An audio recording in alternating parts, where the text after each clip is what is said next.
Hello mga ka-Lashroom! For today's video ay nagbabalik tayo. Sobrang na-miss ko yung ganitong senaryo. Ilang araw lang tayo nawala pero natambakan na tayo. Anyway, ito si Madam ay nagpa-book nung time na wala ako. Actually, dalawa sila ng kapatid niya na nagpa-book sa amin. Ang request nilang dalawa na gagawa sa kanila ay ako. Siyempre, nung time na yun ay wala ako. Nasa Cavite tayo for the training as a lash instructor. Nung nalaman nila na wala ako, ay pinamove nila yung schedule nila sa araw na pagdating ko or araw na pwede na akong tumanggap or gumawa. Grabe, nakakataba ng puso yung mga ganitong client na talagang aantayin ka talaga na hindi magpapagawa sa iba. As in, ikaw ang gustong gumawa. Pero syempre, sinasabi ko naman palagi sa kanila na kapag wala ako, ay pwede naman kayo sa akin junior at magaling talaga siya. Halos magkaparehas namin ng gawa. Pwede nyong i-visit yung album namin sa Facebook page para makita ninyo yung handwork ng aking junior. Anyway, balik na nga tayo sa ating ginagawa. Bali yung kapatid niya, ang unang ginawa, ang ginawa ko sa kapatid niya ay cut eye. Then, ang ginawa ko kay madam ay cut eye din. Pero wait, kahit magkaparehas sila ng pinagawa ng cut eye, ginamitan ko sila ng dalawang lashes na magkaiba. Sa bandang dulo, ipapakita ko sa inyo ang pinagkaiba nilang dalawa, kaya tapusin niyo tong video na to.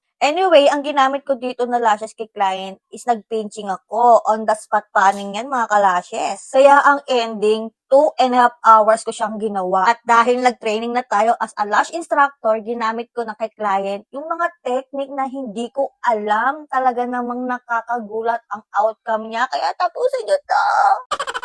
I-chika ko lang din sa inyo para namang ganahan kayo mag-training sa akin gano'n. Nung nag-training ako as a lash instructor, ang dami kong nalaman, ang dami kong natutunan. As in, sabi ko, ganito pala siya. Kaya pala ganito yung outcome ng gawa ko minsan. Ganito pala siya. Dapat pala ganito. Dapat pala hindi pala ganito ang gagawin ko para oh my God, ang dami kong natutunan.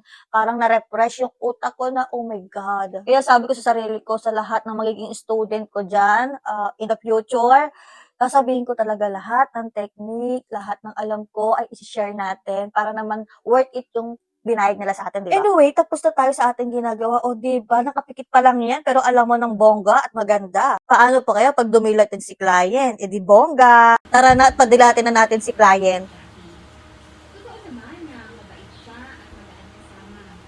Pero honestly, kumalma ako kasi nakita ko mas maganda na ako at Dilat ka sexy na. gaya ng sinasabi Sinapis ng ka tao mo. ko. Ganda, Si Jan ganda. kasi elegante tingnan. Mukhang mayaman. 1, 2, 3, bongga!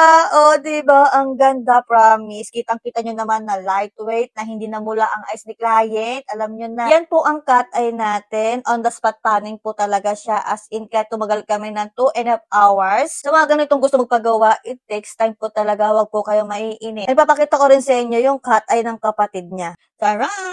O, diba? Ang ganda. Para sila ng cut eye ang pinagawa, pero magkaiba sila kung titignan mo yung details nila. Magkaiba kasi silang ginamitan ko ng lashes. O, diba? Ang ganda niya. Lightweight din siya. Sa mga gusto ng ganitong outcome, alam nyo na, book na. At ayun lang. Thank you for watching. Bye!